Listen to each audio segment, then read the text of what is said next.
Assalamualaikum warahmatullahi wabarakatuh. Shalom, Om Swastiastu, Namo Buddhaya, salam kebajikan, salam sejahtera untuk kita semua. Salam Indonesia Raya. Pagi ini kita akan masuk ke perkuliahan lagi ELKS ya, ekonomi lokal. Dan hari ini kita akan bicara tentang dinamika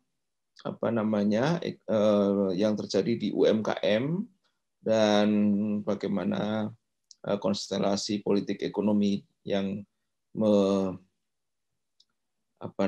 yang relevan dengan UMKM ya. Saya minta kalau kalian nanti ada pertanyaan silakan di tengah-tengah langsung aja nyeletuk boleh gitu ya.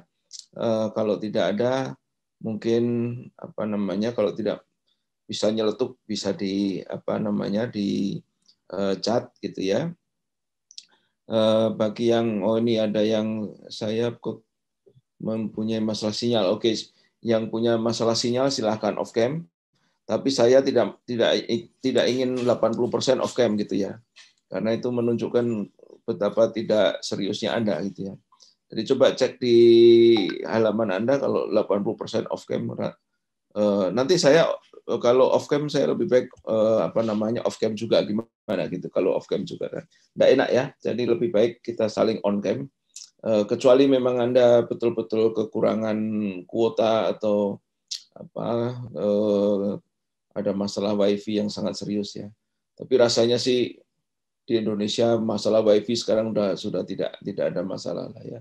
Di tempat saya juga begitu, tempatnya agak pelosok juga wifi nggak ada masalah. Ya, jadi mari kita on cam ya, jangan off cam ya supaya saya tahu juga baca Anda setiap saat berkonsentrasi. Baik. Nanti saya akan bertanya pada orang-orang yang off cam terutama ya. Baik, kita mulai ya. Saya izin share screen ya untuk ini. Apakah sudah tampak, saudara sekalian? Sudah terlihat, Bapak. Oke, good, baik. Ya, saya akan mengantarkan ini 1 jam 40 menit. Tolong saya diberitahu nanti ya, karena saya nggak bawa jam yang bisa untuk mengontrol perkuliahan hari ini. Tapi tolong saya diingatkan saja pada kalau waktunya tinggal beberapa menit lagi ya. Baik, saudara sekalian, saya akan bicara tentang dinamika dan ekonomi politik unit bisnis UMKM pada ekonomi lokal. Sebelum masuk ke materi ini isinya, saya ingin mengatakan begini ya, supaya Anda tahu bahwa 75% ya kira-kira lapangan pekerjaan di Indonesia itu disediakan oleh UMKM. Nah, jadi kalau boleh dikatakan rakyat Indonesia ini berhutang budi pada UMKM untuk untuk masalah penyediaan lapangan kerja dan kesempatan kerja. Jadi UMKM ini menjadi sangat penting, utamanya untuk mereka yang berada di pedesaan dan juga perkotaan ya. Perkotaan nanti bentuknya muncul dalam bentuk sektor informal, kemudian warung-warung kecil ya. Kalau di pedesaan muncul dalam bentuk industri skala rumah tangga, industri mikro, ya, industri pangan. Dan utamanya UMKM ini memang banyak beroperasi di bidang pangan dan di bidang industri kecil yang mensupport kehidupan ya, misalnya sepatu, tas, kemudian industri kecil alat-alat perabot rumah tangga dan sebagainya. Jadi dia tidak mungkin dia masuk kepada industri yang high tech menggunakan teknologi tinggi ya. Jadi begitu. Tapi ini memberikan lapangan pekerjaan dan lapangan usaha bagi masyarakat Indonesia dan karenanya kemudian pengangguran menjadi kecil di Indonesia karena saya lihat Indonesia ini tadi ya sebagian besar warganya atau masyarakat atau penduduknya bekerja di sektor UMKM. Nah, saudara sekalian, saya ingin men-state sedikit tentang apa yang ingin kita tuju pada pada tatap muka pagi ini ya. Setelah mengikuti kuliah ini, mahasiswa diharapkan bisa mampu membedakan dan terutama memahami dinamika ekonomi lokal pada unit bisnis skala kecil UMKM, usaha mikro, kecil dan menengah ya UMKM, atau juga sektor informal yang tadi saya katakan di perkotaan.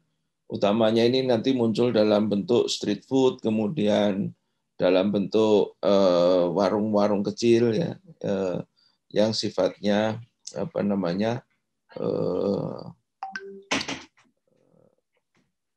tidak permanen ya. Nanti kita lihat ya karakteristiknya. Biasanya dia tidak permanen dalam arti dia sangat mudah berganti usaha, sangat mudah berganti tempat gitu ya, karena dia moving, sehingga kemudian dia disebut sebagai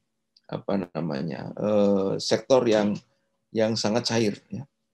Nah, kedua, setelah mengikuti kuliah ini, mahasiswa mampu melihat ancaman dan tantangan terhadap unit bisnis skala kecil pada ekonomi lokal dalam konstelasi ekonomi politik global. Jadi terutama di sektor ekonomi pangan ya akan sangat tampak nanti betapa usaha kecil ini berhadapan-hadapan atau vis-a-vis tidak juga bersaingan ya, tetapi paling tidak berkoeksistensi dengan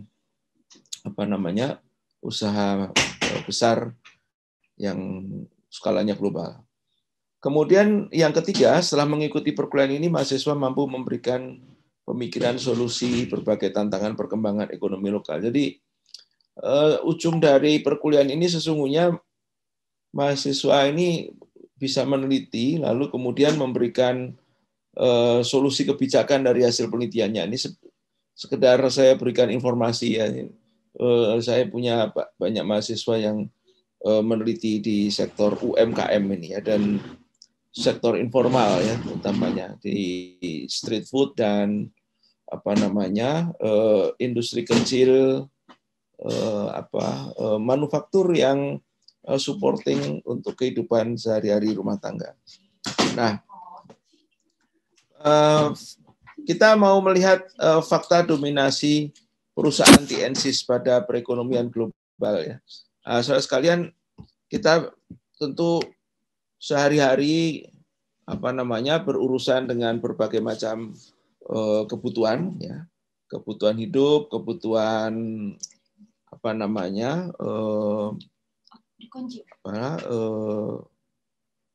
keseharian lah ya dalam kehidupan Anda yang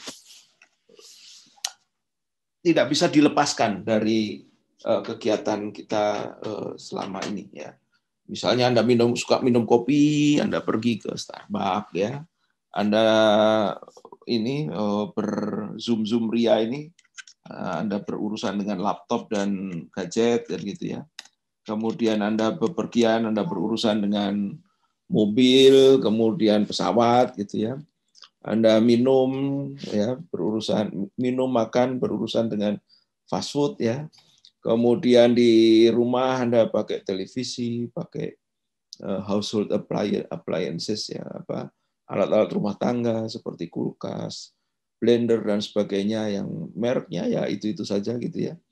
Kemudian yang paling tidak bisa dihindari hari ini adalah media sosial ya, Anda tahu Facebook, kemudian Instagram, itu paling besar itu dua itu ya, Facebook dan Instagram. Kemudian kita juga tidak bisa terlepas dari media massa, CNN, BBC, yang semuanya ini sifatnya transnational corporation. Dan last but not least makanan ya, Anda pergi ke supermarket, ke mana-mana ya, Anda bawa pasti makanan-makanan camilan yang siap saji, yang itu Anda bisa beli di supermarket walaupun Kadang kita merasakan, oh ini banyak MSG-nya, ini banyak apa namanya garamnya atau apa, tapi mau tidak mau itu Anda makan ya. Dan ini semua beroperasi di skala global. Saudara sekalian, ini yang kemudian kita sebut sebagai the globalization of economy. Dan di dalam tesisnya Ritzer dikatakan bahwa kita mengalami homogenisasi selera.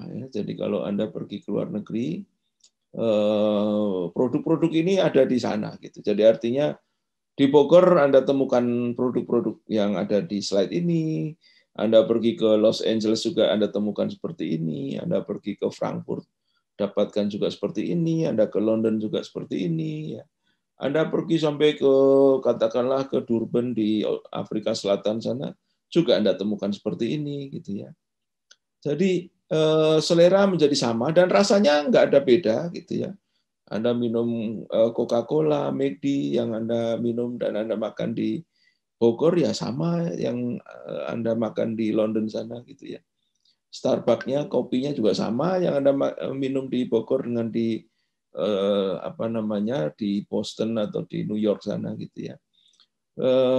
Gadget juga sama gitu yang Anda pakai ya, Samsung atau iPhone atau Apple, gitu ya.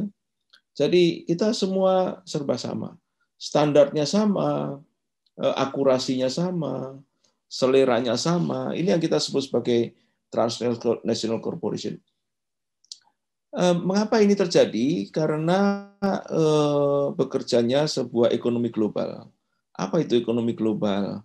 Ekonomi global adalah atau akibat dari beroperasinya perusahaan-perusahaan skala besar di setiap negara di seluruh dunia. Ya, jadi akibat bekerjanya perusahaan-perusahaan skala besar di setiap negara di seluruh dunia dengan taste standar yang sama. Nah, lalu pertanyaannya kemudian adalah bagaimana setiap negara apakah masih memberikan peluang bagi produk-produk yang sifatnya lokal ya. Nah, ini yang kita sebut sebagai konstelasi politik ekonominya ya, karena kemudian Anda tentu saya kira kalian mahasiswa yang berada di era milenial ini sudah tidak asing lagi dengan produk-produk ini ya. Tapi apakah kita akan menjadi masyarakat global globalized society 100% di mana kita tidak mengenal sama sekali produk yang ada dari yang berasal dari negeri sendiri. Nah, ini menjadi pertanyaan ya. Jadi saya sekalian, globalisasi ini menjadi keniscayaan karena ada capital flow tadi ya, perusahaan-perusahaan besar beroperasi di setiap negara, kemudian ada international trade ya yang cross country, bahkan cross benua gitu ya. Seperti produk ini semua kan adanya. Sekarang kita tidak tahu lagi nih produk ini sesungguhnya pusatnya ada di mana ya. Apakah betul di Amerika Serikat? Belum tentu juga gitu ya. Jadi dia pusatnya ada di mana-mana karena dia sudah menyebar di seluruh dunia ya. Kemudian ada internasionalisasi produk ya. Jadi sebetulnya awalnya produk-produk ini produk-produk lokal aja, kemudian sekarang menjadi dunia gitu. Nah, kita juga punya produk lokal. Pertanyaannya, mungkinkah produk-produk lokal kita bisa juga mengalami tren yang sama menjadi mengglobal gitu ya. Kita yang banyak kita lakoni oleh Indonesia ini adalah labor migration ya. Jadi arus tenaga kerja yang keluar negeri. Kita hari ini punya sekitar 7 juta sampai 8 juta tenaga kerja Indonesia di luar negeri.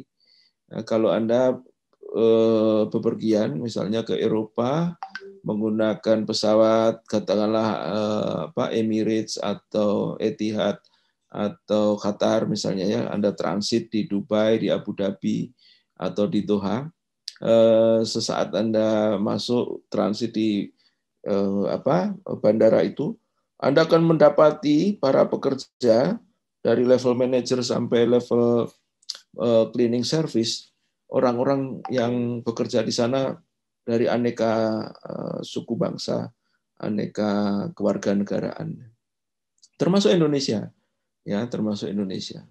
Ini apa namanya menjadikan sebuah model labor migration atau international labor international labor production yang luar biasa. Kalau Anda singgah di outlet McD di seluruh dunia, ya itu biasanya yang bekerja di sana orang-orang dari berbagai macam kewarganegaraan. Jadi ini yang kita sebut sebagai konsekuensi dari globalization of economy. Nah, saudara sekalian, tantangan globalnya adalah apakah memang produk-produk yang kita konsumsi ini semuanya produk global gitu ya. Apakah ada bisnis ekonomi UMKM yang bertahan terutama pada perekonomian domestik lokal di Indonesia ya. Nah, jawabannya ada gitu. Jawabannya ada, dan tadi saya katakan justru di Indonesia itu yang dominan adalah produk lokal ini gitu ya. Dan saya nggak tahu akan mengatakan ini sebuah keunikan atau kekhasan di Indonesia.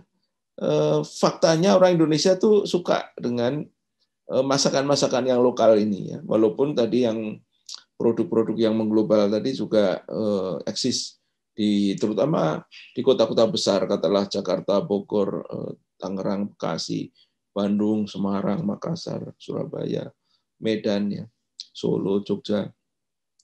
Tetapi pada saat yang bersamaan produk ini juga ada. Ya. Nah, di Bogor ini tentang bebek slamet misalnya itu outletnya banyak sekali ya di sekitar komplek rumah saya aja sudah ada 1, 2, 3 bebek slamet. Ya. Itu di ujung utara, di ujung selatan, sama di ujung barat. Jadi bebek slamet. Pemiliknya mungkin bukan Pak Slamet lagi. Kalau nggak salah Pak Slametnya ini sudah meninggal ya. Jadi ini franchise juga. Persis seperti McD atau Kentucky Fried Chicken ya yang Anda kenal itu. Ini franchise ya. Di mana-mana ada bebek slamet. Pemiliknya bisa aneka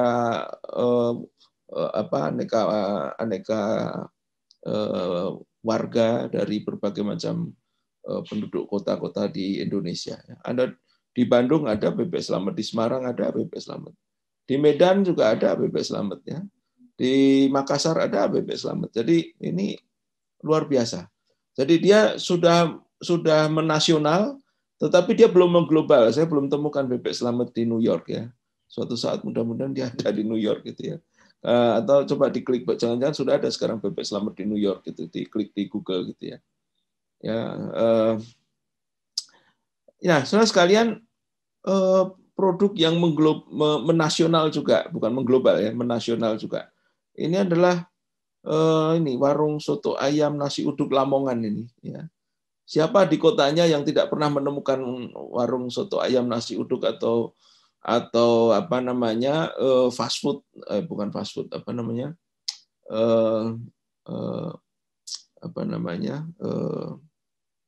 makanan laut ya dari Lamongan. Jadi biasanya di setiap kota ada nih dan tempatnya di pinggir jalan. Nah, ini mahasiswa KPM banyak nih meneliti tentang dinamika sektor informal di street food ini ya. Apakah resiliensinya, apakah vulnerability-nya, apakah livelihood-nya, apakah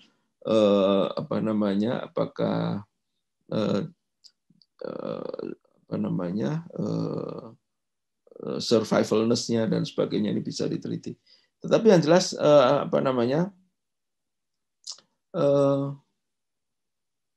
soto Lamongan atau seafood ya, seafood dan nasi uduk ini ada di mana-mana.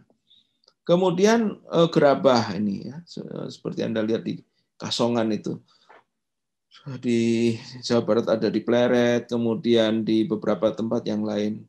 Sampai hari ini dia bertahan dan dia bukan masuk ke sektor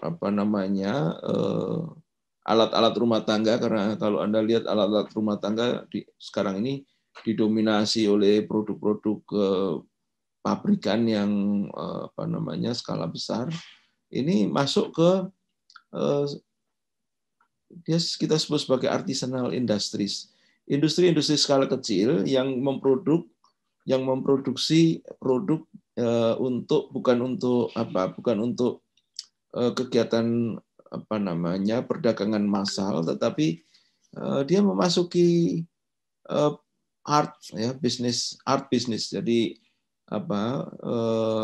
untuk pemenuhan kebutuhan seni, kemudian desain interior gitu ya, untuk pajangan di rumah, untuk melengkapi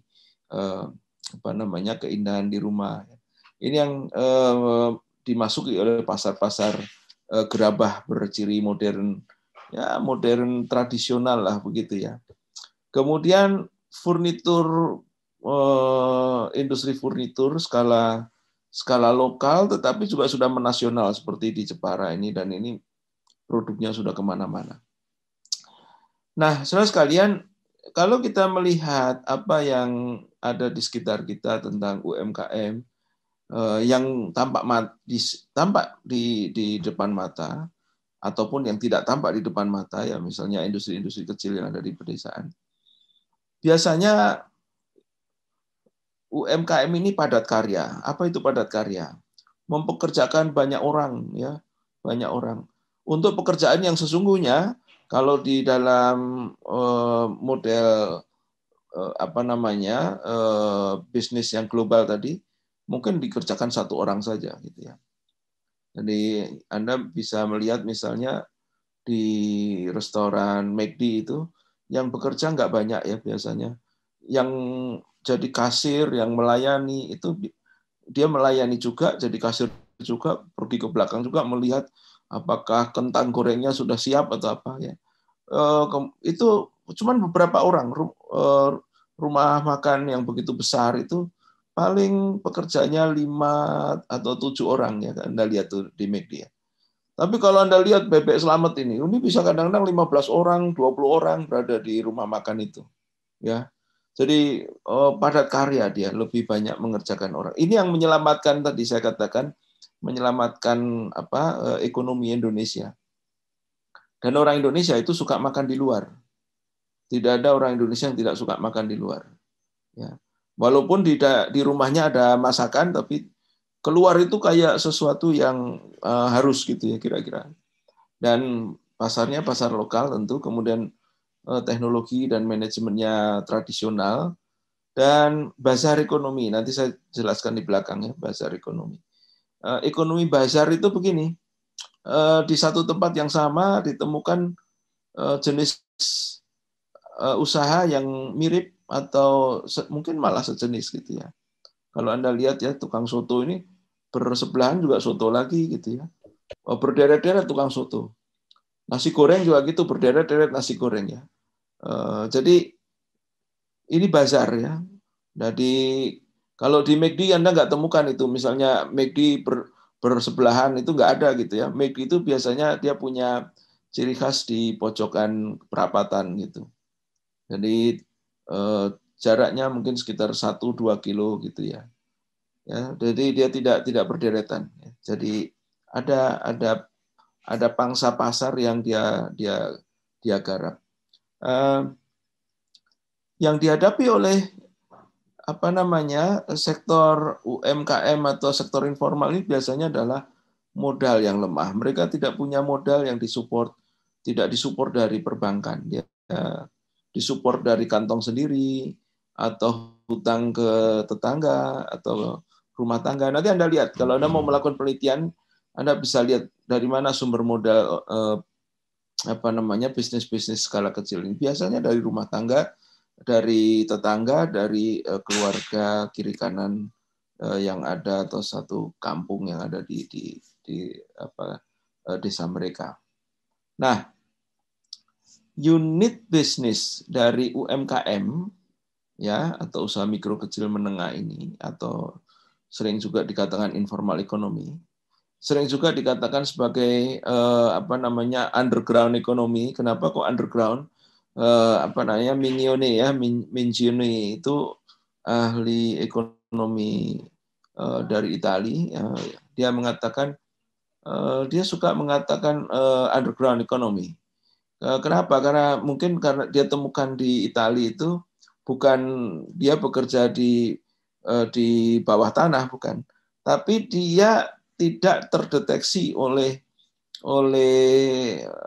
apa namanya kantor perpajakan, karena memang usaha-usaha kecil ini kan tidak bayar pajak ya, paling-paling bayar retribusi atau bayar kebersihan kepada orang yang nyapu jalanan gitu. Dia tidak bayar pajak, dia tidak terdeteksi oleh registrasi apa namanya yang resmi dari pemerintah. Jadi dikatakan sebagai underground economy.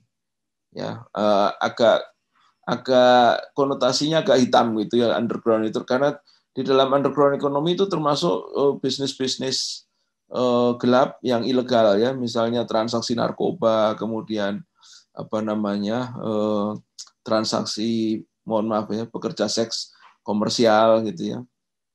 Nah, itu termasuk sektor informal gitu ya. Nah, tapi kita membedakannya dari sisi legalitasnya. Saya kira kalau jualan makanan itu legal lah ya, tapi kalau jualan narkoba atau jualan tadi pekerja seks komersial tentu kita kategorikan sebagai ilegal ya, ilegal karena dia melawan hukum atau melanggar aturan.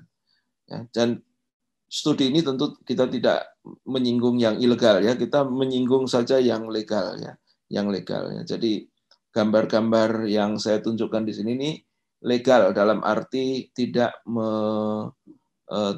melanggar aturan, tidak melanggar norma-norma sosial ya, ya apa namanya industri makanan, ya apa namanya perdagangan nasi, kemudian furnitur, kemudian apa namanya kerajinan dan seterusnya. Jadi ini adalah sektor ekonomi yang boleh dikatakan underground, tapi dia legal gitu ya, legal. Jadi tidak ilegal ya.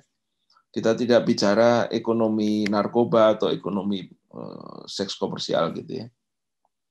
Nah, saudara sekalian, bisnis UMKM ini punya banyak ciri, tapi yang jelas ya, yang pertama bercirikan kegiatan yang survival dan dekat dengan kemiskinan. Memang ini relatif kita bicara kemiskinan ya. Kalau kita kembali lagi ke gambar ini ya, Anda boleh mengatakan ini kemiskinan, tapi sebetulnya kalau dari ukuran, nanti Anda boleh lakukan penelitian di sini ya, apakah betul dia sudah melewati garis kemiskinan atau belum, atau di batas garis kemiskinan. Tapi yang pasti adalah bisnis-bisnis seperti ini karena dia tadi ya, dia apa namanya sifatnya informal, kemudian sifatnya suka-suka gitu, kadang buka kadang enggak gitu, karena dia bukanya ada di pinggir jalan ya, seperti warung nasi Lamongan ini misalnya. Jadi dia vulnerable ya, dia vulnerable dan precarious. Precarious dalam arti sedikit saja terjadi guncangan, sedikit saja terjadi huru-hara. Coba bayangkan kalau misalnya ini orang-orang yang jualan di pinggir jalan, ini ada demo, tiba-tiba dia terpaksa harus gulung tikar, lalu hari itu dia tidak jualan dan terpaksa tidak mendapatkan income kan gitu ya. Jadi dia precarious, tidak memiliki kepastian yang sangat kuat ya, beda dengan sektor formal. Sektor formal itu ya seperti orang yang bekerja di kantoran lah, perbankan, kemudian industri, kemudian mungkin perguruan tinggi, PNS dan sebagainya. Itu adalah sektor formal di mana resiliensinya sangat kuat ya. Dia tidak begitu terguncang kalau terjadi sesuatu.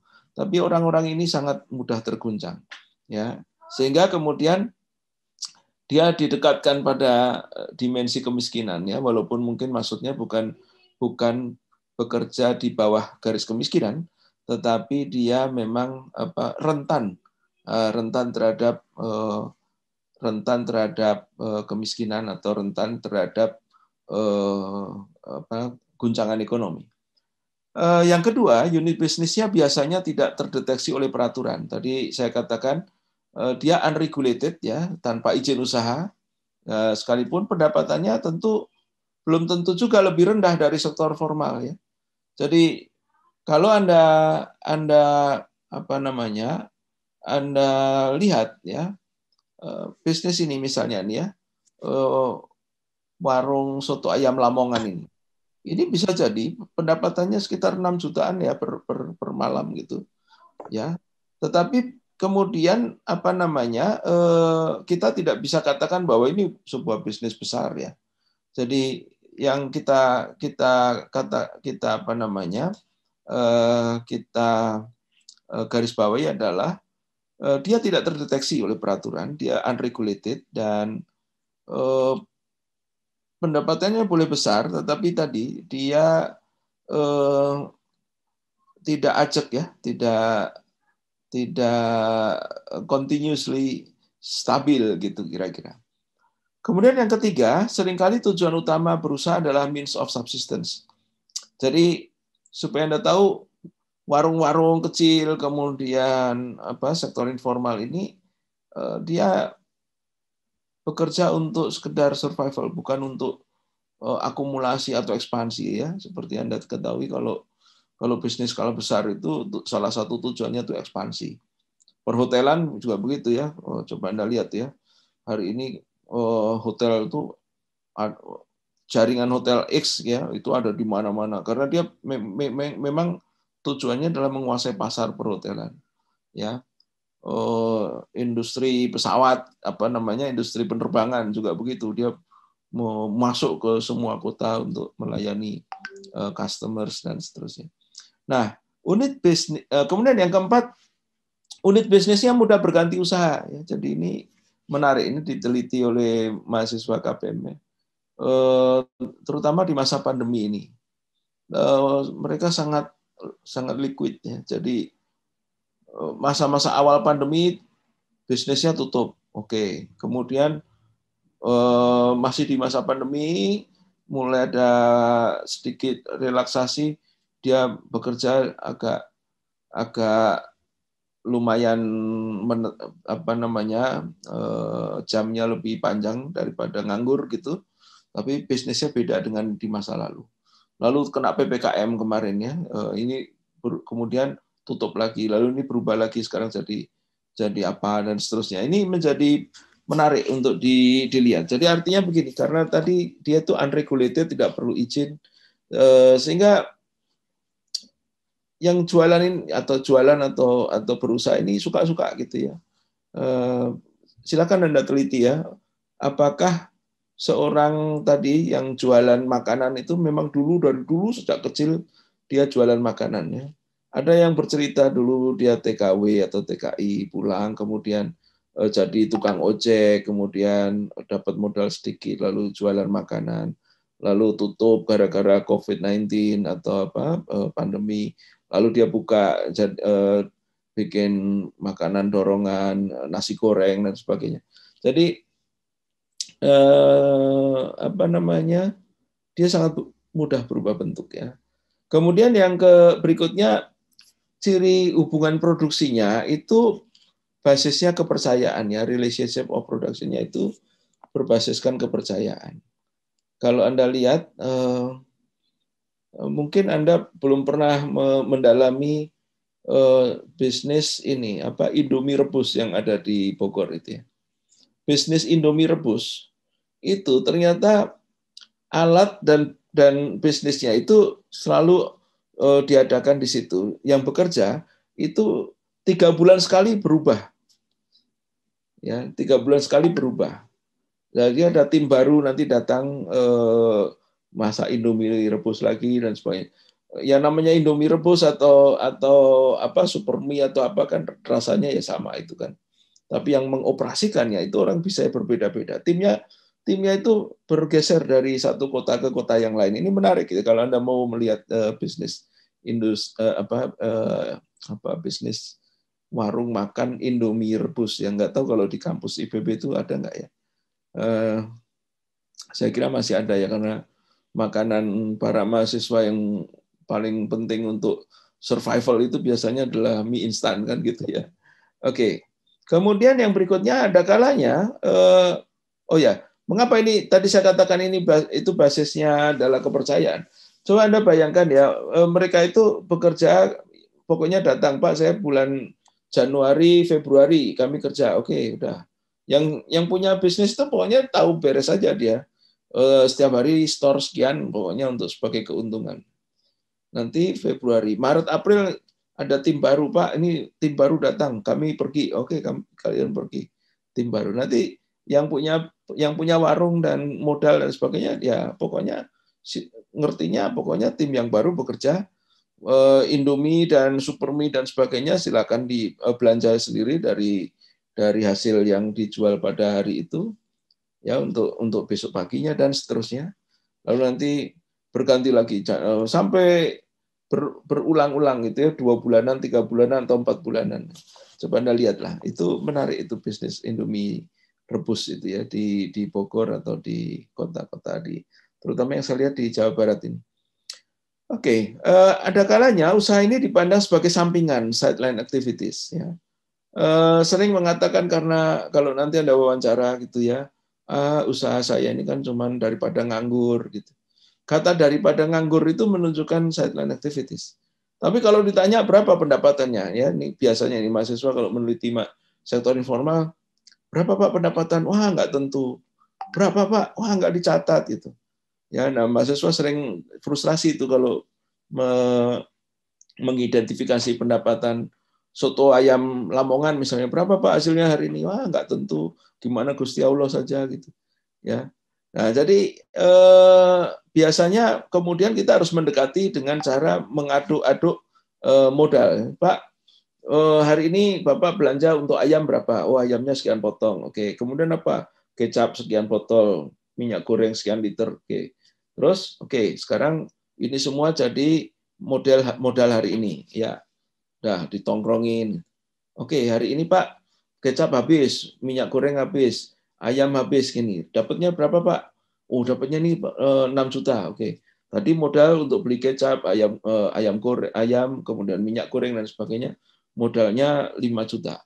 Oke, berarti dapat untungnya 1 juta. Pekerjanya ada 3 orang, ya 3 orang dikasih 100 ribuan. Berarti untungnya betul untuk si pemilik itu 700 ribu. Jadi sehari dia dapat 700 ribu. Kalau dia 30 hari dalam 1 bulan, berarti 21 juta. Itu sudah lebih dari gajinya seorang bupati kan gitu ya. Kalau bupati gajinya katanya akan 15 juta ya. Jadi saya katakan tadi ya, soto ayam Lamongan itu bukan bisnis yang ecek-ecek gitu ya atau remeh-temeh ya, besar dia pendapatannya. Cuman dia katakan wah ini kan daripada nganggur aja Pak. Nanti kalau saya punya anak, saya nggak akan suruh dia jadi jual soto ayam Lamongan. Selalu bicaranya selalu begitu, dia sangat sangat merendah gitu ya. Tapi kalau dilihat pendapatannya tinggi, ya sama seperti warung Tegal itu ya, itu pendapatannya tinggi itu kalau padahal yang jualan lusuh, warungnya juga lusuh, yang makan di situ juga sopir angkot ya, kena bis, kena truk gitu ya. Semuanya lusuh ya, tapi kalau Anda hitung ya, silakan kalau nanti mau melakukan penelitian. Itu lumayan besar dan kalau Anda lihat pergi ke Tegal, para pemilik warung Tegal yang rumahnya di desa itu rumahnya bagus-bagus ya. Termasuk soto ayam Lamongan ini ya. Di seluruh Indonesia Anda temukan soto ayam Lamongan atau seafood Lamongan ini dan rumah mereka di Lamongan sana bagus-bagus. Dan inilah cara kemudian peningkatan kesejahteraan ekonomi rumah tangga menggunakan UMKM ini.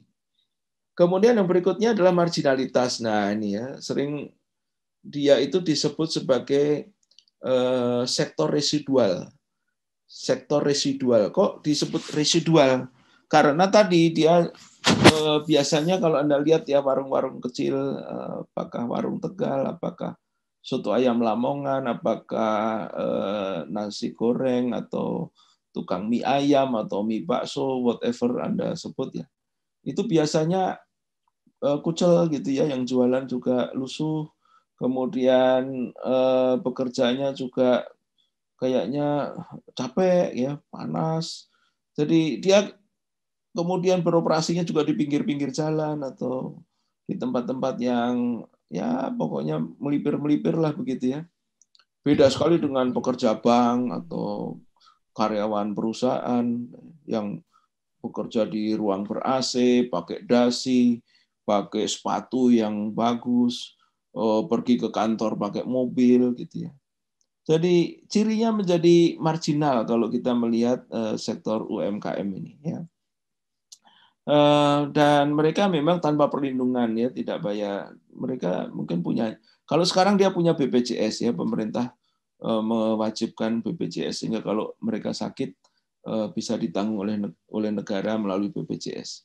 Tetapi asuransi yang lain sangat tidak ada ya, sehingga cirinya memang sangat dikatakan bisa mati kapan saja gitu kira-kira, saking marginalnya.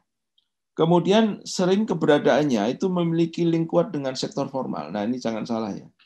Jadi misalnya saya katakan kayak contoh yang mudah ini soto ayam Lamongan, nasi goreng atau apapun ya yang jualan di pinggir jalan itu Anda kalkulasi sajalah berapa banyak itu minyak goreng yang dia pakai. Minyak goreng itu dihasilkan oleh sektor formal ya, oleh industri minyak kelapa sawit. Kemudian kecap yang dia pakai ya, kecap itu industri kecap dan kecapnya kedelainya sendiri impor dari Amerika. Kemudian ayam goreng, ayam yang dia goreng, ayamnya itu disuplai dari peternakan besar gitu ya. Dan dibangun oleh sistem yang sangat industrialized. Ya, itu baru kalau ayam ya, ayam tadi soto ayam Lamongan atau ayam nasi uduk Lamongan ya, ayam goreng Lamongan dan sebagainya. Yang lain juga demikian ya. Artinya sebetulnya kalau boleh dikatakan sektor UMKM, sektor informal ini bisa dikatakan menjadi outlet atau partner yang kuat dalam sistem ekonomi formal. Tanpa mereka, atau kalau Anda lihat warung kecil yang jualan minuman itu ya, yang dijual apa? Botol aqua, kemudian teh botol, kemudian ciki snack dan sebagainya. Yang dijual itu semuanya adalah barang-barang yang diproduksi oleh pabrik. Artinya apa? Tanpa warung-warung kecil ini, pabrik-pabrik itu tidak juga cukup kuat memasarkan produknya gitu ya, termasuk sampo. Kalau Anda lihat warung ya, tentu yang kalau di perkotaan di Bogor sekarang warung jarang ya, tapi kalau di pelosok di pedesaan warung masih banyak ya, karena kalau di Kota Bogor, Jakarta, Bekasi, Tangerang, Jabodetabek lah itu biasanya kan supermarket itu ya yang bertugas mendistribusikan barang-barang produk dari industri ya. Tapi kalau di pedesaan warung-warung itu yang mendistribusikan, menjual produk-produk pabrikan ya dari industri manufaktur yang formal. Oke, kemudian informal ekonomi ini muncul di baik di negara maju maupun di negara yang sedang berkembang ya. Seperti di kita ini, negara kita ini disebut oleh Bank Dunia sebagai newly industrialized country. Ya, jadi kita ini saat ini dinamakan sebagai newly industrialized country. Jadi negara industri baru. Sebetulnya kita masih tergolong dalam developing countries namanya. Jadi di dunia ini ada developing dan develop. Develop itu ya katakanlah negara-negara Eropa Barat ya, Jerman, Perancis, Inggris gitu ya, Swiss, Amerika Serikat, itu disebut sebagai developed countries. Nah, di luar itu seperti Indonesia, Turki, India, Meksiko, Brasil, ini disebut sebagai newly industrialized country. Jadi negara industri baru. Nah, di negara industri baru ini ya banyak sekali informal ekonomi. Ya, kalau Anda pergi ke India juga sama situasinya kayak di Indonesia. Di Malaysia juga sama, di Filipina sama. Ya. Kalau di negara maju gimana Pak, sektor informal misalnya ada. Sektor industri kecil ada ya. Ada industri kecil ada ya. Sektor informal juga ada, tapi tidak semasif seperti yang ditemukan di Indonesia seperti ini ya. Oke, good.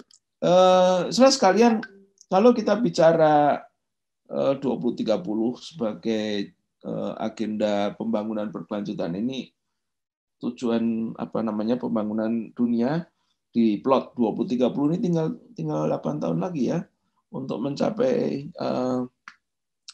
titik ini ya. Maka sebetulnya tujuan ekonomi global itu ada 3, dan kita nggak peduli apakah kita berada di platform ekonomi modern, industrial global yang sifatnya padat modal, atau yang padat karya yang UMKM skala kecil dan sebagainya. Tapi semuanya itu diarahkan untuk mencapai 3 tujuan ya. 3 tujuannya. 3 tujuan itu adalah prosperity for all. Ya, jadi artinya kita tidak bukan berekonomi itu adalah untuk mencapai kesejahteraan bersama. Jadi jangan sampai ada yang saling mematikan, saling membunuh, atau saling menekan yang lain.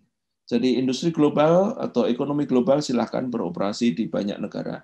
Tetapi jangan kemudian mereka tidak terkendali, kemudian mematikan UMKM dan sektor informal.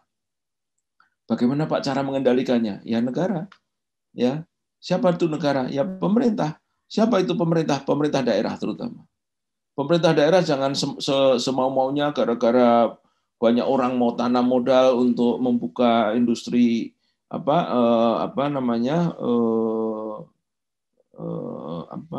outlet makanan siap saji atau cepat saji fast food. Kemudian wah ini karena banyak udah diizinkan banyak-banyak, lalu di sepanjang jalan dikepung oleh fast food dari Amerika. Saya kira nggak begitu ya. Jadi bupati, wali kota harus punya target mengamankan juga ya sektor-sektor informal yang sifatnya kecil menengah tadi ya. Contoh yang paling mudah ya tadi street food tadi. Ya, kalau Anda lihat di Bogor, saya kira cukup ditata sehingga fast food yang dari Amerika itu tidak berada di sembarang tempat, walaupun banyak juga, tetapi tidak kemudian mendominasi sepanjang jalan gitu ya. Kalau Anda lihat di Bogor misalnya sepanjang jalan sekarang yang berkembang adalah UMKM, termasuk kalau UMKM ini bukan hanya sektor yang kecil skala warung nasi goreng atau gerobak mie ayam gitu ya. Termasuk sekarang adalah rumah makan yang skalanya menengah ya, namanya UMKM. M-nya itu kan menengah ya. Mikro, kecil dan menengah. Ya, kalau Anda lihat Bogor misalnya itu menjadi pusat tujuan wisata dari Jakarta. Karena apa? Karena kulinernya luar biasa banyaknya ya, kuliner, industri kuliner, dan industri kuliner atau ekonomi kuliner yang ada di Bogor itu kebanyakan adalah UMKM ya, paling tidak dari skala kecil dan menengah ya.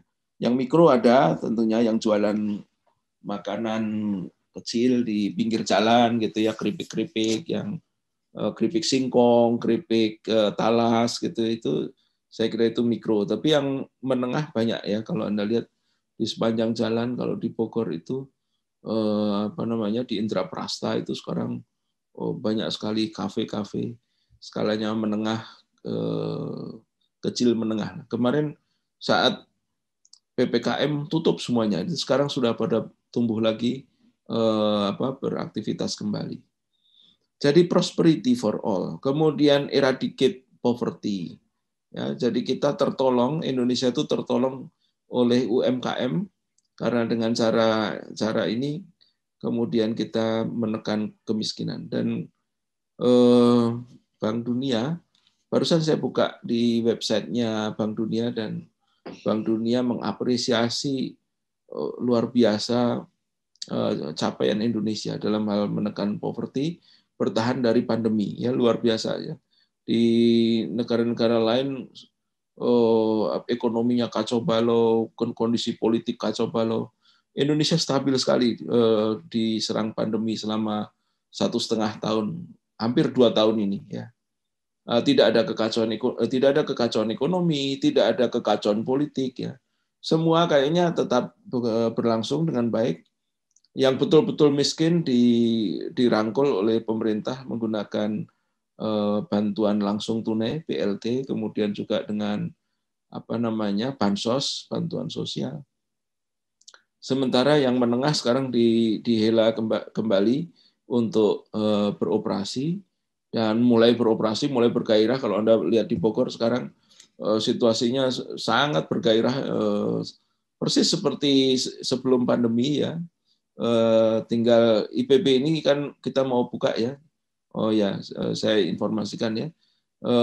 Mulai tanggal 18 Oktober IPB akan normal kembali, jadi mahasiswa akan tatap muka kembali. Cuman Pak Rektor sedang menghitung-hitung ya. Tentu kita juga masih waspada terhadap pandemi sehingga tidak semuanya bisa masuk kampus. Yang akan diprioritaskan masuk kampus adalah semester 5 dan 7, semester 1 dan 3 mungkin masih di rumah masing-masing. Tapi intinya kalau boleh dikatakan Bogor sekarang sudah kembali normal seperti biasa. Kafe-kafe itu buka, ya, warung-warung makan buka, kemudian street food tadi juga mulai bergairah, dan kegiatan lain. Nah, jadi eradicate poverty. Kemudian protect the planet, saya kira kita juga tahu bahwa kita tidak bisa mengoperasikan ekonomi semena-mena, kemudian menghancurkan lingkungan, kemudian mencemari lingkungan atau menghancurkan hutan dan sebagainya. Baik, barangkali ada yang mau bertanya, silakan. Apakah Anda ada yang bertanya? Ini apa nih? KPM juga, Pak. Ini apa maksudnya nih, Elda? Elda mau tanya apa nih? Tadi yang soal online offline itu, Pak. Oh iya, termasuk KPM. KPM akan kita buka ya. Kalian ini semester berapa ya? 5, Pak. 5 masuk kampus ya. Ya, 5 masuk kampus. Jadi kembali berinteraksi. Jadi siap-siap ya, koper-koper mulai diatur kembali baju-bajunya ya. Jadi semester 5 mulai. Tapi tunggu aba-aba ya, tunggu aba-aba. Jangan hari ini langsung angkat koper kemudian pergi ke Dharmaka, jangan ya. Nanti kita akan umumkan ya tanggalnya mulai 18 Oktober. Nah, ini saya tulis ya. Mulainya adalah, jadi bukan hari ini ya, supaya Anda tahu nanti tiba-tiba hari ini udah pada ngangkat koper aja. Ya. Nah, jadi 18 Oktober 2021 ya. Nah, jadi Anda boleh mulai mulai ke kampus, tapi tadi selektif ya. Kami belum berkoordinasi dengan Pak Dekan, dengan Pak Rektor. Suratnya sudah sampai kepada kami 2 hari yang lalu, menginstruksikan bahwa IPB boleh masuk kembali, terutama mahasiswa mulai semester 5 ya. Mudah-mudahan ini jadi kondusif lah ya. Kalian pasti sudah bengep betul ya. Ya udah jenuh betul ya berada di rumah ya. Jadi nanti di kampus ketemu teman-teman, ketemu dosennya. Ada pertanyaan? Jangan masalah pergi ke kampus yang ditanya. Nah, ya. Ada pertanyaan tentang industri global, industri lokal, UMKM dan sebagainya? Tidak ada. Oke, good. Kalau tidak ada saya lanjutkan. Oke, sambil saya kalau begitu gini, sambil saya akan menjelaskan kuliah, saya sekarang bertanya pada Anda dan silakan ketik di chatroom. Ya, pertanyaan saya adalah apa karakteristik penting dari UMKM atau sektor informal? Sebutkan 1 atau 2 karakteristik penting dari sektor informal atau ekonomi UMKM ya, atau bisnis ya, unit bisnis UMKM ya. Jadi tadi saya sudah tunjukkan misalnya tadi street food ya, makanan tenda itu apa, soto Lamongan, ayam goreng Lamongan, nasi uduk Lamongan, kemudian soto ayam, apa, kemudian nasi goreng, mie ayam ya, kemudian juga industri kulit, industri alat-alat rumah tangga. Oke, silakan sebutkan ya satu atau dua ya, ini sudah ada nih Rivaldi. Unregulated ya, kemudian rentan terhadap guncangan ekonomi. Oke. Survival marginal. Oke, good. Anda tulis semua dulu ya. Saya melanjutkan PowerPoint saya. Silakan Anda terus lanjutkan. Saudara sekalian,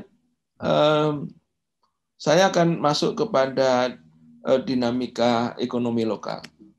Bagaimana ekonomi lokal itu berdinamika. Begini, saudara sekalian,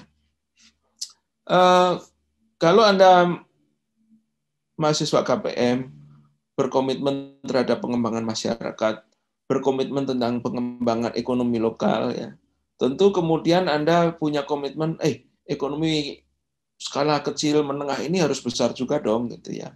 Mungkin tidak sebesar McD atau tidak sebesar Nestle, tidak sebesar Coca-Cola gitu kalau dia industri minuman ya.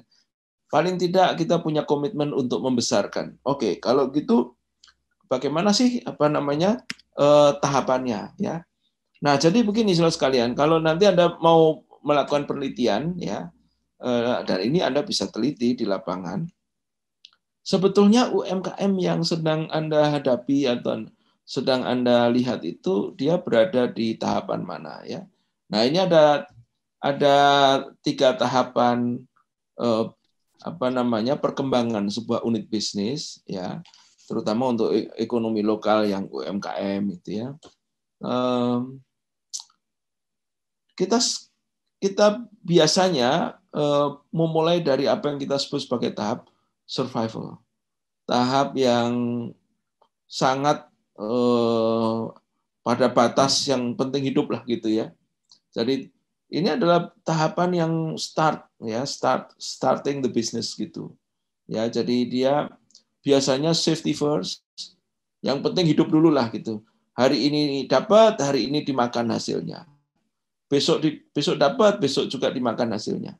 Menabung masih sangat kurang ya. Kemampuan menabung masih sangat kurang. Kemudian dia sangat vulnerable dari shock dan krisis. Nah, ini apa itu shock, apa itu krisis? Shock itu kalau jangka pendek, krisis itu kalau jangka panjang ya, kayak pandemi ini krisis ini. Jangkanya sampai 1,5 tahun gitu kan. Tapi shock itu barangkali tiba-tiba mudah-mudahan tidak terjadi ada kematian gitu ya, sehingga kemudian ya kita tidak pernah tahu siapa orang meninggal itu kapan. Tapi karena kemudian bisnis itu lagi jalan, tiba-tiba keluarganya meninggal, bapaknya atau ibunya atau adiknya atau kakaknya atau anaknya atau apapun ya, itu yang menyebabkan kemudian shock ya, shock. Nah, shock itu bisa direspon berapa hari dia bertahan, itu bisa bertahan. Ya, jadi shock itu jangka pendek, kalau krisis itu biasanya jangka panjang. Nah, ini UMKM ini pada tahap-tahap awal itu biasanya rentan terhadap kayak beginian. Sehingga kemudian responnya tutup, kemudian habis modalnya karena ada yang meninggal atau sakit. Ya. Nah, ini rentan sebetulnya. Nah, pada tahap survival ini, bantuan dari pemerintah itu penting. Uluran tangan dari lembaga-lembaga, katakanlah LSM, jadi penting ya. Karena ini sangat rapuh sekali. Nah, ketika kemudian tahapan survival ini bisa dilalui, di mana kemudian para pengusaha unit bisnis skala kecil ini bisa menabung sedikit demi sedikit ya. tadinya nggak punya motor sudah mulai bisa punya motor, kemudian gerobaknya tadinya kusem gitu, sekarang sudah mulai bisa dicat ya. Kemudian tadinya nggak punya bangku untuk orang yang duduk makan, sekarang sudah mulai punya bangku. Jadi ada konsolidasi, dia masuk di tahapan konsolidasi. Ya, apalagi kalau konsolidasinya sudah mulai mapan, kemudian dia bikin tadinya tenda di pinggir jalan, sekarang sudah mulai bikin warung yang agak agak permanen walaupun tidak bagus gitu ya. Dan kemudian ketika konsolidasi itu berkembang, berjalan ya, berhasil, maka kemudian dia bisa masuk pada tahap akumulasi. Ya, tadinya warungnya cuma satu, sekarang dia buka cabang di mungkin masih di kota yang sama, tapi di tempat yang berbeda, jaraknya 2 kilo dari tempat yang asalnya dan seterusnya. Jadi kalau Anda lihat ya, nanti kalau Anda mau meneliti bisnis UMKM ini, dia berada di mana yang Anda teliti itu? Apakah masih survival atau sudah konsolidasi? Ya. Salah satu ciri yang sudah konsolidasi berarti dia sudah punya investasi, sudah mulai punya tabungan gitu ya. Kalau akumulasi itu dia sudah mulai bisa menggandakan bisnis. Ya, tadinya bisnisnya misalnya industri, dia bikin industri industri kecil sepatu ya misalnya. Lalu bertahun-tahun dia bikin industri kecil sepatu, lalu dia sekarang sudah bisa buka outlet ya, bikin toko ya. Nah, dari sekedar bisnis sepatu sekarang sudah bisa bikin perdagangan sepatu. Ini adalah tahap akumulasi ya. Ya. Kemudian selain bisnis sepatu dan toko sepatu, industri sepatu dan toko sepatu, lalu di sebelahnya dia buka kafe misalnya. Nah, itu berarti dia sudah tahap akumulasi, sudah tahap menggandakan aneka rupa bisnis ke dalam sistem ekonomi mereka.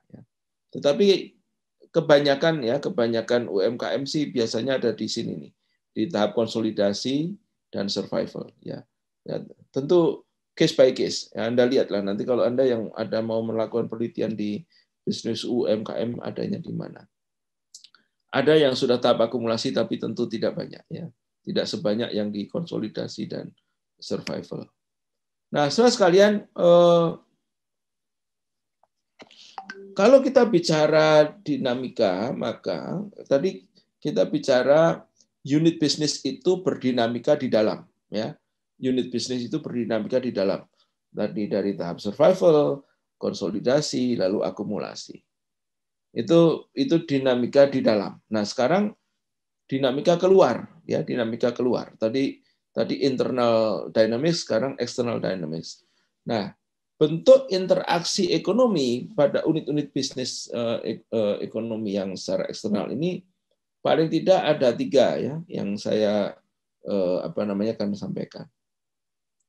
Secara eksternal ya, ini terjadi dinamika yang kita sebut sebagai persaingan. Ya, nomor 1.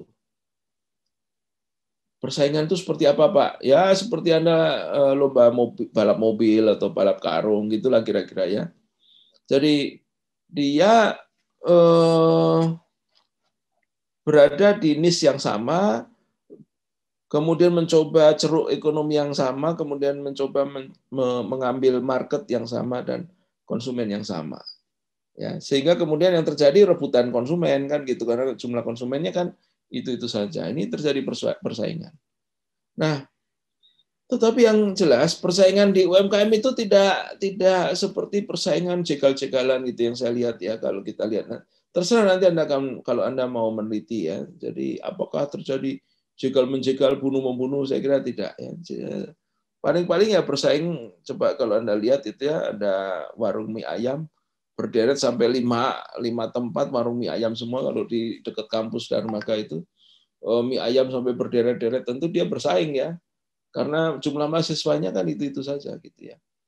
Ya, jadi Ada yang dapat konsumen banyak, ada yang tidak dapat konsumen sama sekali gitu ya. Jadi ini adalah konsekuensi dari sebuah persaingan. Nah, saudara sekalian, kita juga punya persaingan yang sifatnya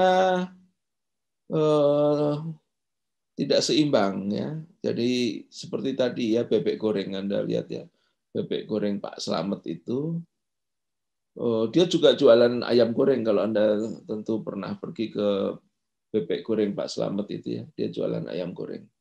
Tapi kemudian yang dijual memang beda dengan ayam goreng yang Kentucky Fried Chicken atau McD atau apa ya. To some extent memang kemudian terjadi persaingan dalam arti bukan saling jegal ya, tapi paling tidak saling berebut konsumen. Apakah konsumen itu nanti prefer untuk masuk ke bebek goreng atau ayam goreng Pak Slamet atau kalau bebek goreng fast food belum ada ya, tapi paling tidak ayam goreng fast food Kentucky Fried Chicken misalnya kalau kita menyebut sebuah produk yang sifatnya global ya. Jadi terjadi persaingan. Lalu yang kedua, ini yang kita sebut sebagai akuisisi. Nah, akuisisi ini menariknya. Akuisisi itu pencaplokan kalau bahasa kasarnya. Pencaplokan itu ada dua tipe pencaplokan. Modalnya dicaplok atau idenya dicaplok. Ya.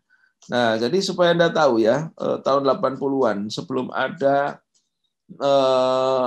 bisnis teh kemasan ya. Hari ini kalau Anda pergi ke supermarket kan banyak sekali ya berbagai macam merek teh kemasan itu ya, teh dalam kemasan. Apakah kemasan plastik ataukah kemasannya itu kemasan dalam bentuk kertas ya. Tapi teh itu sekarang dikemas. Tahun 80-an waktu saya masih kuliah di IPB ya, kuliah S1 di IPB, teh kemasan itu tidak ada ya. Teh kemasan itu tidak ada. Yang ada adalah kalau di Bogor itu dulu tahun 80-an, orang menjual es teh di dalam plastik ya, dikasih es teh dikasih plastik, kemudian dikasih straw itu dikasih sedotan ya. Dan itu biasanya dijajakan di terminal Baranang Siang itu di Bogor itu. Ada yang teh tawar, ada yang teh manis, ada yang teh hangat, ada yang es teh gitu ya. Itu variasinya ada itu ya. Kemudian ada yang air mineral, bukan air mineral, air putih diplastikin gitu. Waktu itu belum ada air mineral ya, saya kasih tahu ya, waktu itu belum ada air mineral. Nah, jadi artinya gagasan awal tentang teh kemasan, kemudian air putih kemasan, itu datangnya dari sektor informal itu ya, penjajah asongan itu. Kalau Anda lihat sekarang sudah nggak ada itu yang mengasong pakai plastik isinya air putih atau es teh gitu ya. Kenapa? Karena sekarang teh sudah dikemas secara menarik di dalam plastik, di dalam kertas gitu ya. Kemudian air mineral juga macam-macam mereknya gitu ya. Dan dikemas dengan kemasan yang macam-macam, dijual di supermarket. Sehingga sekarang konsumen tidak lagi mendapati teh dalam plastik, tapi dia beli teh kemasan. Air putih dalam plastik tidak ada lagi, dia beli air mineral yang dikemas dan dijual di supermarket. Artinya apa ini? Artinya sebetulnya kalau boleh jujur, terjadi sebuah akuisisi ide dan gagasan. Jadi idenya awal UMKM ini yang inovatif sebetulnya ya. UMKM ini inovatif ya. UMKM dalam bentuk pedagang asongan yang ngasong air mineral atau air putih ya dulu, air putih dan air teh manis dalam plastik. Sekarang sudah tidak ada lagi karena digantikan oleh industri yang sifatnya besar, massal, bahkan global gitu ya. Kalau Anda lihat global sekarang yang namanya air mineral ada di seluruh dunia gitu ya. Jadi minuman kemasan ini menjadi apa namanya menjadi contoh menarik tentang akuisisi gagasan. Akuisisi gagasan yang lain tentang ojek ya. Ojek itu khas Indonesia itu. Tidak ada di negara lain yang namanya ojek. Saya pernah pergi ke Afrika, di satu negara Afrika. Ojek itu mungkin apa namanya, mungkin dia apa terinspirasi dari Indonesia ya, tapi namanya taksi gitu ya, taksi motor gitu ya. Kalau Anda lihat di Indonesia, ojek itulah yang pertama kali ada di dunia itu saya kira. Dulu awalnya bukan ojek motor, tapi ojek sepeda sebetulnya. Diawali di daerah Jakarta Utara, di mana orang biasa pergi ke satu tempat menggunakan jasa boncengan dari sepeda ontel yang gede itu. Ya. Bayarnya Rp100 atau Rp200 itu di masa lalu. Lalu kemudian berkembang menjadi motor kemudian sekarang ojek online. Dan sekarang dengan adanya ojek online, sekarang di negara-negara ASEAN terutama itu sudah mulai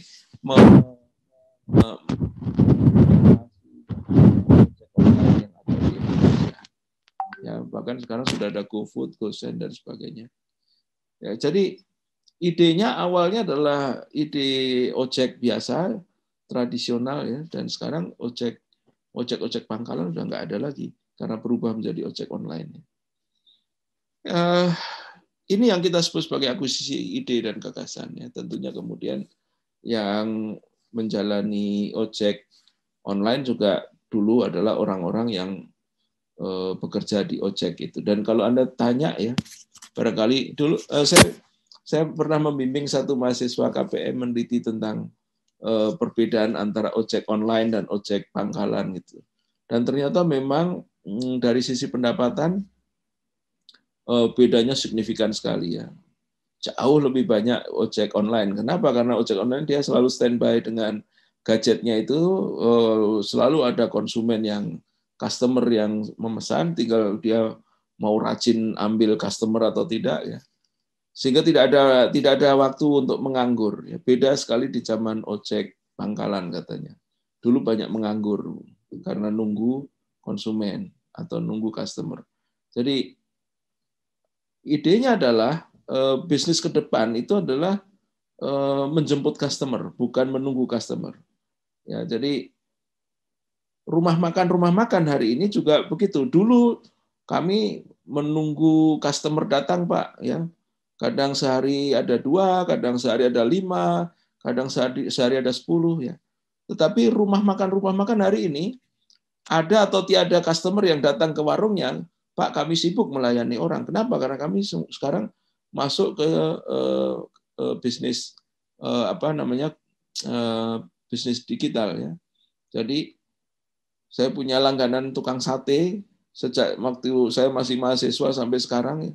Itu beda sekali ya. Dulu dia itu kadang-kadang jam 9 dia bukanya dari jam 4 sore, tutupnya sekitar jam 10 malam itu. Di dekat rumah saya itu saya selalu datang kalau malam untuk beli sate 10 tusuk gitu ya. Dulu dia suka nunggu gitu ya sampai jam 10 gitu, mungkin satenya masih banyak ada di gerobaknya gitu. Sejak adanya bisnis menggunakan digital, ada GoSend dan sebagainya ya. Ada GoFood. Saya lihat dia sibuk sekali melayani itu Gojek dan Grab yang menunggu untuk dilayani satenya. Dan kadang-kadang kalau saya datang ke situ, dia malah bertanya, Pak, kenapa nggak pakai Gojek aja, Pak? GoFood aja, Pak? Kenapa Bapak yang datang ke sini? Capek Bapak datang ke sini, lebih baik Bapak di rumah aja. Satenya toh ini juga yang datang ke rumah Bapak. Gitu. Dan dia sekarang nggak pernah itu satenya tersisa. Beda dengan di masa lalu. Ini adalah sebuah revolusi bisnis ya, di mana sekarang customer itu tidak ada jarak dengan si penjual itu. Dan penjual itu sekarang ya saya lihat sih untungnya jauh lebih besar daripada ketika dia menunggu si customer. Oke, ini akuisisi gagasan. Akuisisi modal tentu Anda tahu ada perusahaan kecil diambil oleh perusahaan besar, lalu kemudian perusahaan kecil itu menjadi ibarat kata menjadi pegawainya orang yang memiliki perusahaan besar itu. Ini ada akuisisi modal. Kemudian yang ketiga itu yang kita sebut sebagai kerjasama atau kemitraan dan interaksi ekonomi yang terjadi antara bisnis kecil dengan bisnis besar ini biasanya berlangsung di sektor pertanian ya. Anda lihat ya di perkebunan teh, perkebunan sawit, kemudian perunggasan, kemudian tebu ya, ini biasanya menggunakan model kemitraan yang kita sebut sebagai perusahaan inti rakyat.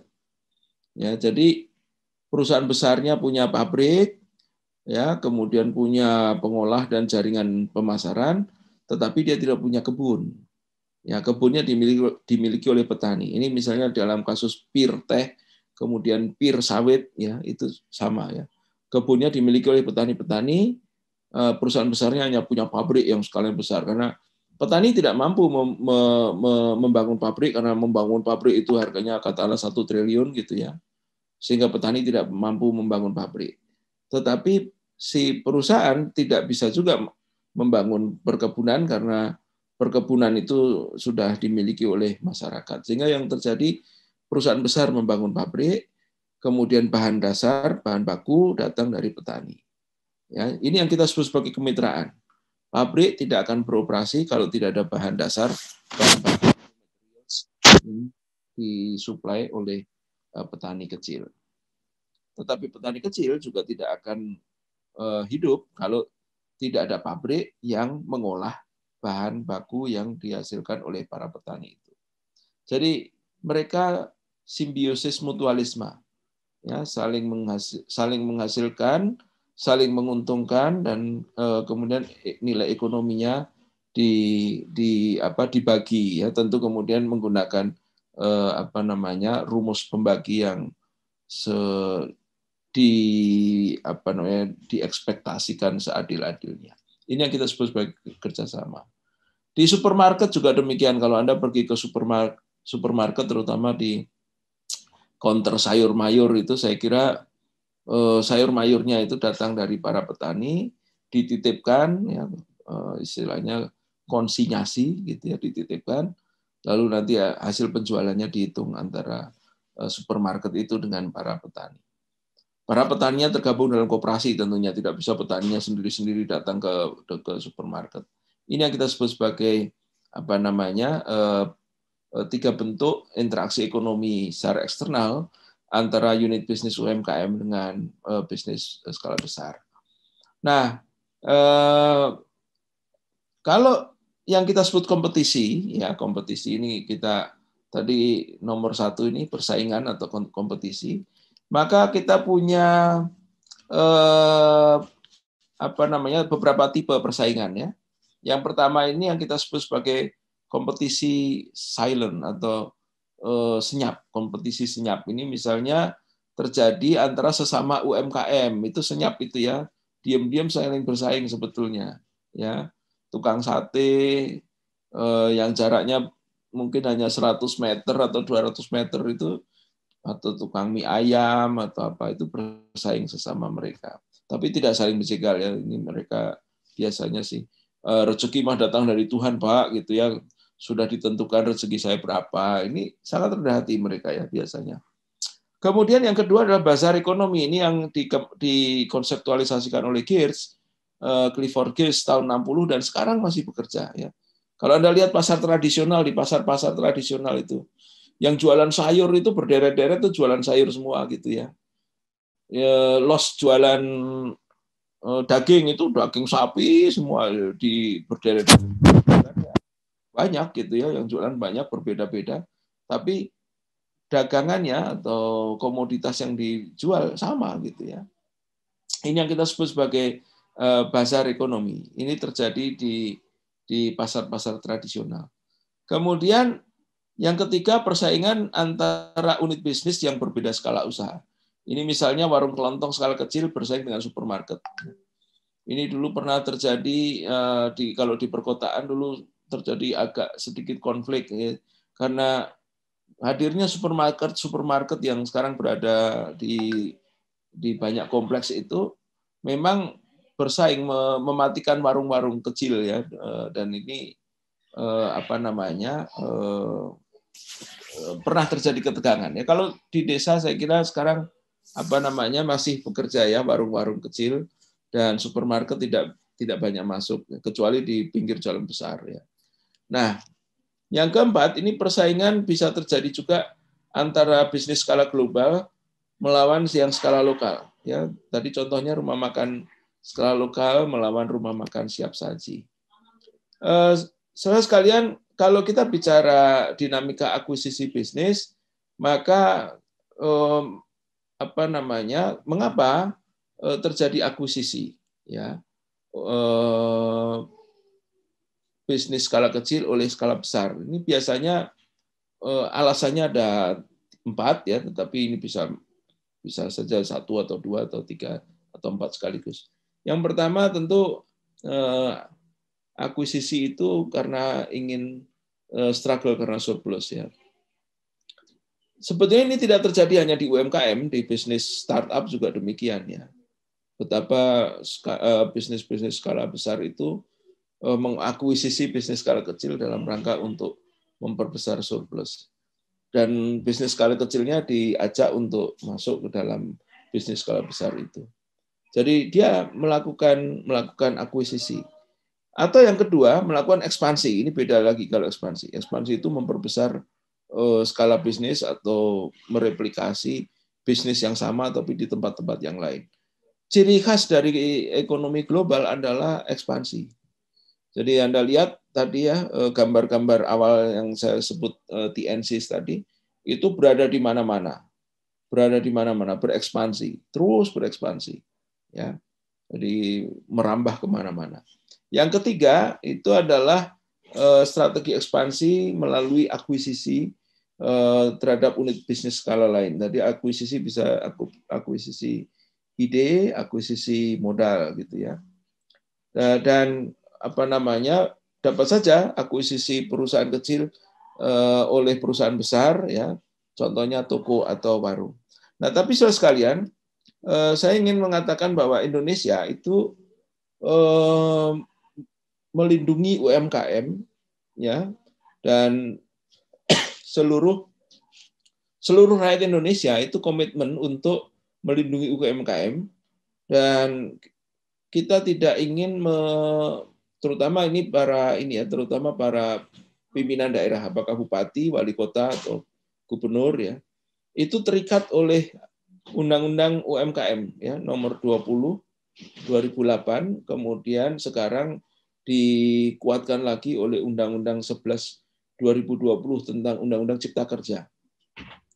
Di Undang-Undang Cipta Kerja pada bab 5 itu ditegaskan sangat kuat bahwa UMKM itu dianggap sebagai sendi perekonomian nasional, dan oleh karenanya ya itu harus dilindungi, dikuatkan dan sebagainya. Dan kalau Anda lihat ya, itu ada kemitraan yang semakin hari semakin dikuatkan. Artinya begini, alih-alih diakuisisi, maka usaha-usaha kecil itu harus tetap dihargai, dan supaya mereka tetap eksis dilakukan pola kemitraan. Jadi interaksinya bukan akuisisi tapi kemitraan. Ya, tadi kan saya state di depan tadi ya, bahwa interaksinya itu ada yang sifatnya akuisisi, ada yang sifatnya kompetisi, dan ada sifatnya kemitraan. Menggunakan Undang-Undang 11 2020 yang didorong itu bukan persaingan, bukan akuisisi, tetapi kemitraan. Ya, jadi sekarang banyak sekali model-model kemitraan, terutama di sektor tadi saya katakan peternakan, pertanian, perkebunan, kemudian hortikultura, sayur mayur, ya, termasuk bisnis-bisnis lain ya yang sifatnya manufaktur. Ya, misalnya apa, Pak? Misalnya fashion atau garment. Garment itu juga bermitra, ya.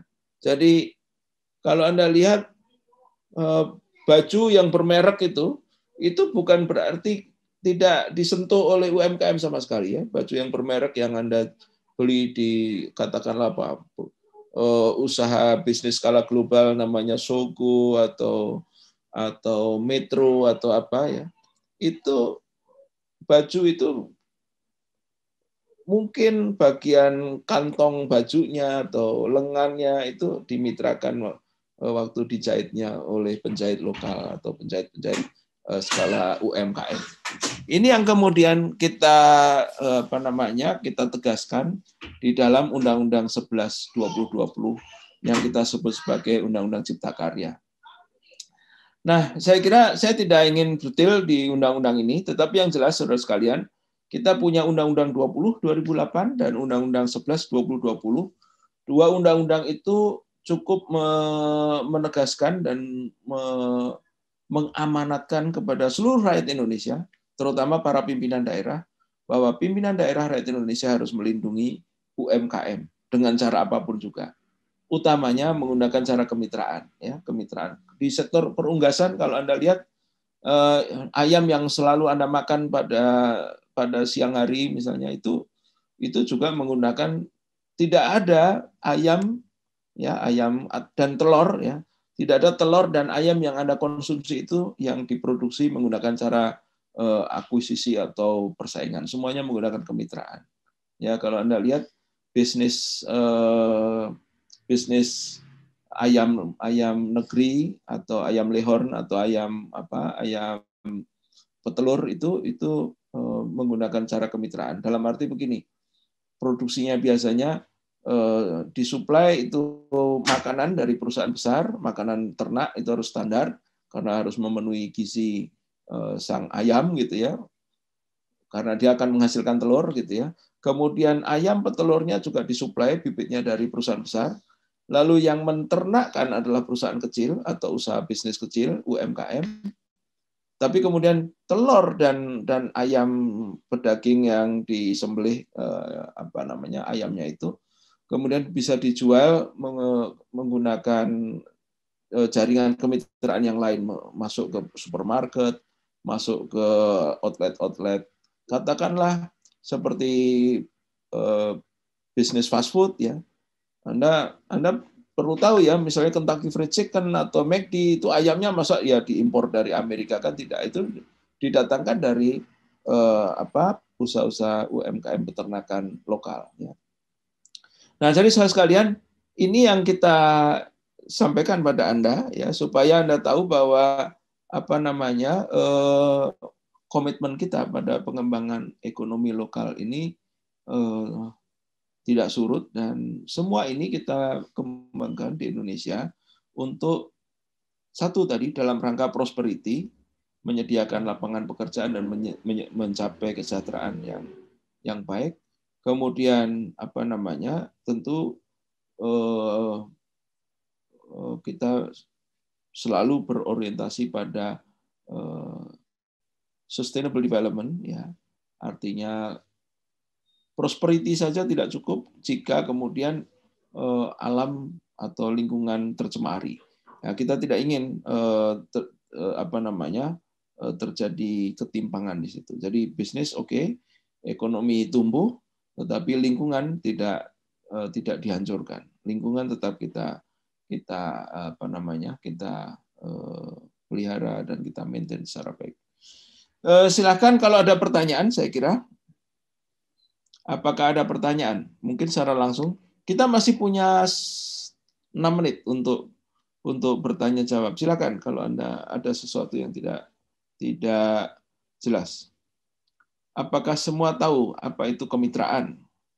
Apakah semua tahu apa itu akuisisi? Silakan. Ada yang mau bertanya? Saya ulangi, ya. Jadi artinya secara eksternal, interaksi antara UMKM dengan ekonomi eksternal itu ada 3, ya. persaingan, akuisisi, dan kemitraan. Ya, dari 3 itu yang kita dorong secara kuat adalah yang kemitraan. Ya, persaingan gimana Pak? Ya, oke lah bersaing, tapi jangan saling mematikan. Ya, yang kita dorong adalah kemitraan. Ya, itu sebabnya kalau Anda lihat sekarang ya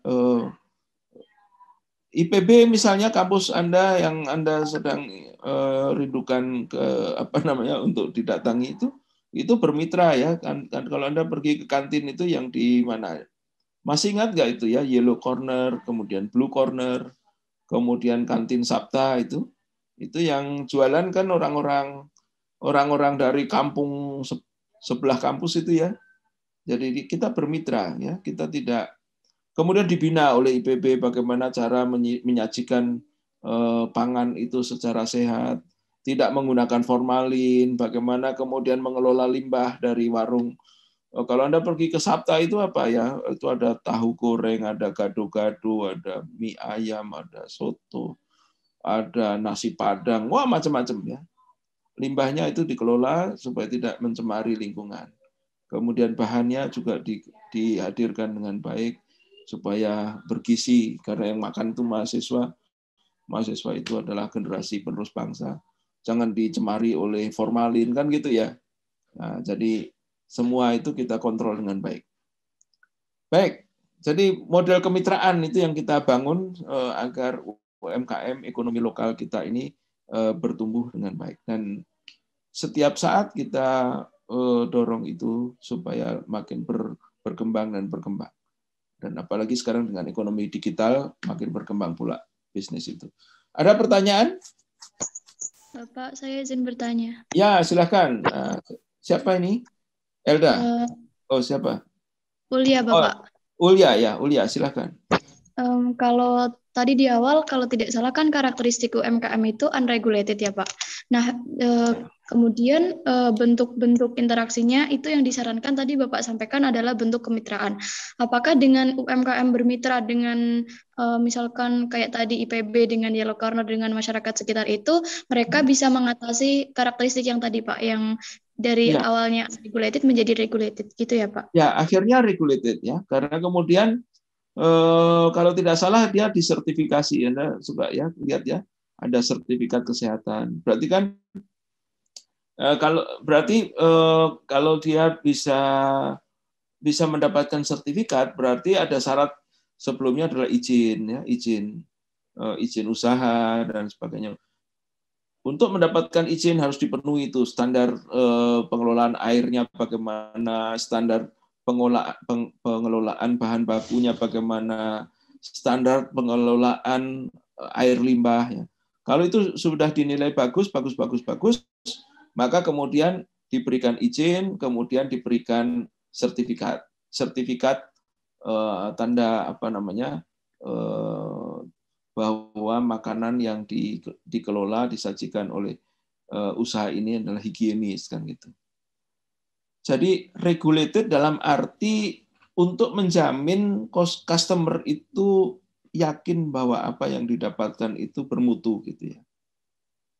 Nah, jadi kalau Anda nanti masuk ke warung gitu ya, biasanya kan warung itu nggak disertifikasi ya, dalam arti gini sajalah, ini dulu pernah ini terjadi, atau zaman sekarang juga masih, sekarang pun terjadi. Kalau Anda beli bakso atau mie ayam yang di gerobak gitu ya, Anda pernah lihat nggak itu ya, air untuk mencuci piring bekas makanan itu kayak apa itu?